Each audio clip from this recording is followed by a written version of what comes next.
Pul yığanda əgər siz ilk həftədə pulun 30%-ni yığa bilmişsinizsə, deməli bunun tam yığılma ehtimalı yüksəkdir.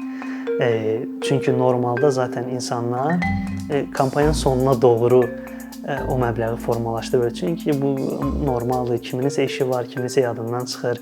Ona görə siz təqib etməlisiniz. Daima mesaj göndərməlisiniz həmin adamlara müxtəlif vasitələrlə.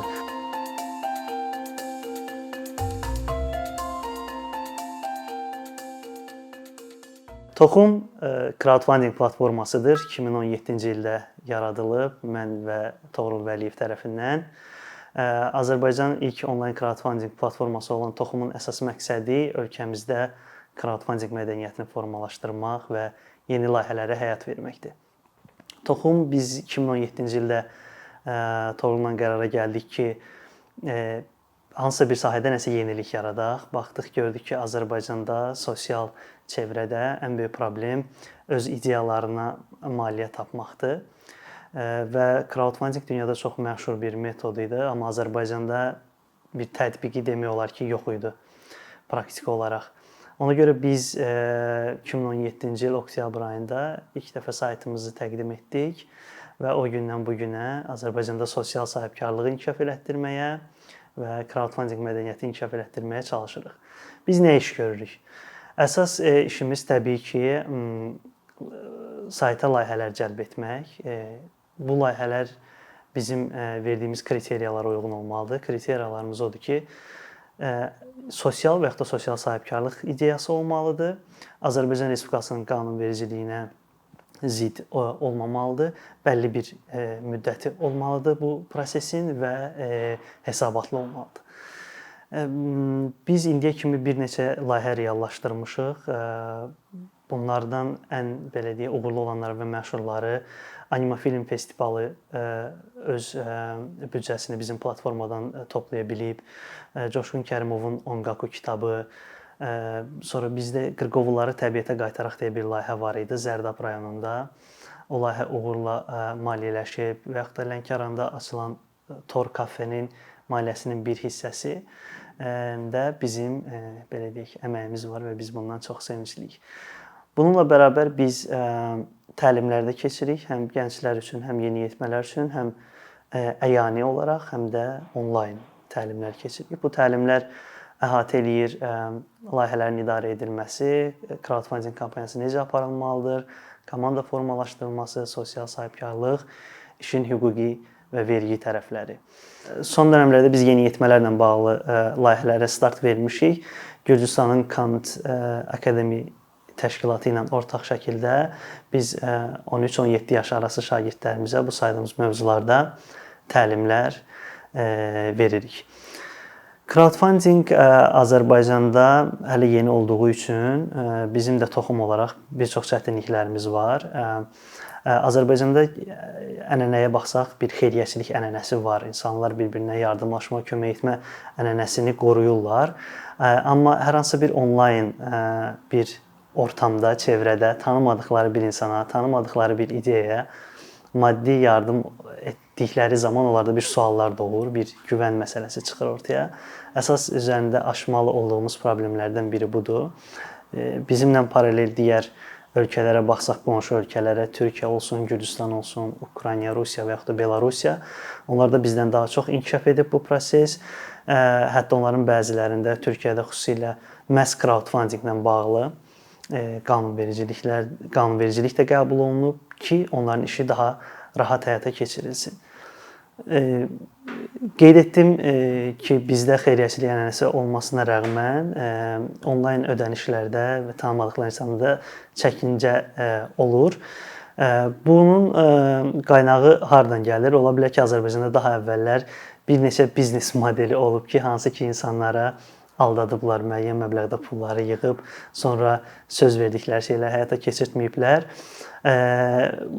Bundan əlavə bir xüsusi təşviq də olmayıb, belə deyim, QHT-lər səviyyəsindəmi, dövlət səviyyəsindəmi ki, insanlarda bir özgüvən yaransın bu prosesin həyata keçirilməyinə.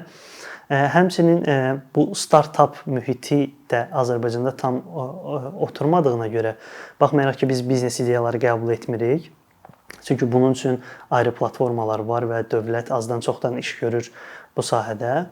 O startap mühitində bizdə investisiya yatırmaq, hər hansı bir layihənin formalaşmasında yardım etmək, sonra oradan gəlir götürmək kimi bir ənənə də hələ tam oturmayıb.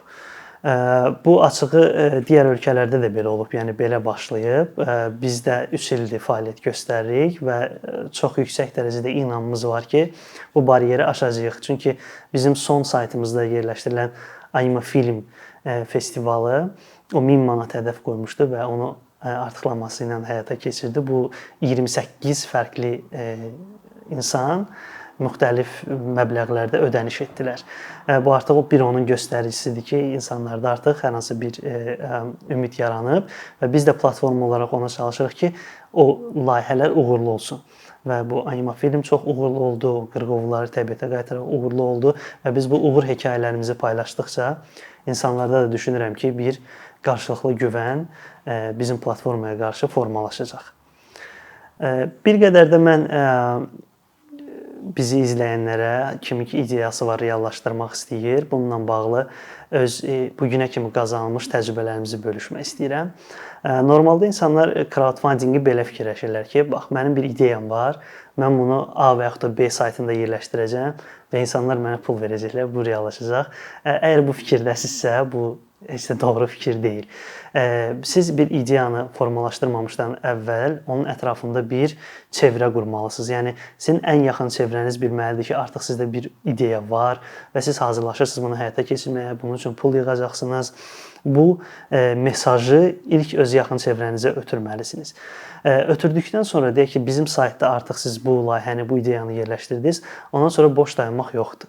Siz hər gün öz sosial media hesablarınızdan, əlinizdə olan mail vasitəsilə və digər kommunikasiya vasitələrindən istifadə edib öz mesajınızı dəqiqliklə auditoriyaya çatdırmalısınız ki, onlar başa düşsünlər ki, hansı ideyaya nə üçün pul verirlər və bunun sonunda onlar nə əldə eləyəcəklər. Yəni bunlarda çox aydın olmalısınız. Bax, misal üçün Anima Film Festivalı bizdə layihə yerləşdirmişdi. Çox mesajı aydın idi. Misal üçün deyirdi ki, əgər mən falan festivalı keçirmək istəyirəm, falan qrup yaş insanlar üçün falan vaxtda. Əgər siz mənə 5 manat versəniz, mən deyək ki, sizin adınızı öz jurnalımda çap edəcəm. Siz mənə 50 manat versəniz, mən sizə öz loqolu fincanımı təqdim edəcəm. Siz mənə 1000 manat versəniz, siz artıq bu festivalın rəsmi tərəfdaşı, sponsoru olacaqsınız. Verdiyi mesajlar, verdiyi öhdəliklər çox aydın idi və bunların hamısını yerinə yetirirdi. Crowdfunding ideyalarında daha bir önəmli məqam bunu bəlli bir dar çərçivədə saxlamaq lazımdır. Yəni siz illərlə davamlı olaraq pul yığa bilməzsiniz. Normalda dünya təcrübəsi də göstərir ki, 30-45 gün arasında yaxşı olar ki, siz bu kampaniyanı yekunlaşdırasınız. Belə crowdfunding növləri də var ki, bunlar aylıq abunəliklərləndir. Misal üçün, bunu biz digər ölkələrdə görürük, bizdə hələ yoxdur. Hər hansı bir təşkilatdır, daimi olaraq onun müəyyən işlərə pul ehtiyacı olur və saytda daimi saxlayırlar ki, bu ay üçün bizim deyək ki, 1000 manata, gəlin ay üçün 1500 manata və hər ay onu toplayırlar. Amma normalda dünya praktikası mənim daha əvvəl dediyim kimi olur.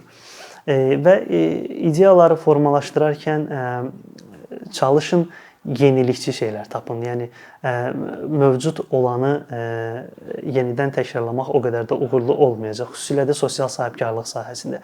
Yəni sizin cəmiyyətin həll etmək istədiyiniz problemi həqiqətən var olduğuna əmin olun və ona necə bir həll təklif edirsinizsə, bunu daha detallı şəkildə, daha oturmuş şəkildə təqdim etməlisiniz auditoriyanıza. Bu olmayan təqdirdə sizin ideyanız insanlarda maraq doğurmur və bu da təsadüfi deyil ki, verilən ideyaların dünyada hardasa 90%-i heç bir uğur qazanmadan, heç bir pul toplanmadan crowdfunding platformalarında öz belə deyək, yaşam sikllarını başa vururlar.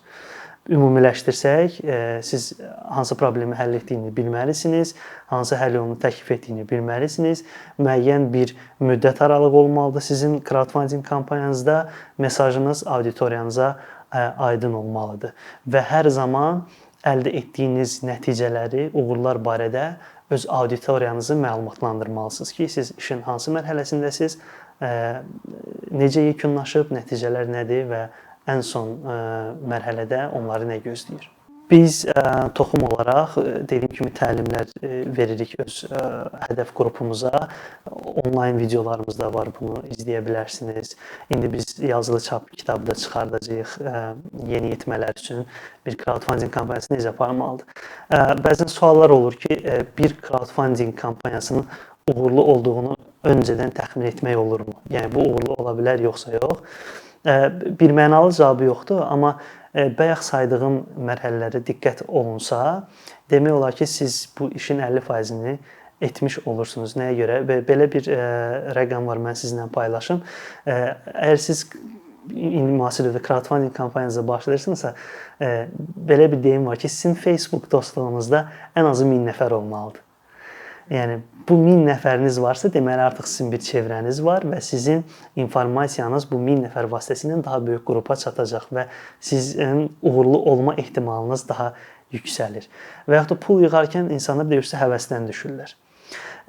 Belə bir şey də var ki, pul yığanda əgər siz ilk həftədə pulun 30%-ni yığa bilmişsinizsə, deməli bunun tam yığılma ehtimalı yüksəkdir.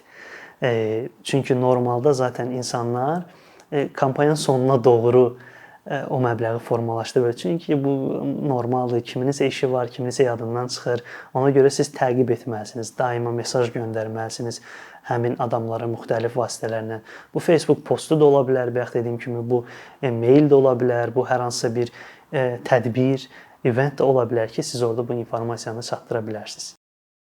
Əkinçinin yeni videoları haqqında məlumatlı olmaq üçün kanalımıza abunə olmağı və xəbərdarlıq funksiyasını aktivləşdirməyi unutmayın. Bununla bərabər gördüyümüz işlərin davamlı olmasını istəyirsinizsə, bizim patronların sırasına qoşulmağınızı rica edirik. Əkinçinin Patreon icmasının üzvü olaraq siz bizim təşəbbüsə dəstək göstərməklə bərabər hazırladığımız materialları hər kəsdən öncə izləmə imkanı əldə edəcəksiniz. İmkandan istifadə edərək cari patronlarımıza işlərimizi davam etməyə yardım olduqları üçün dərin təşəkkürümüzü bildiririk.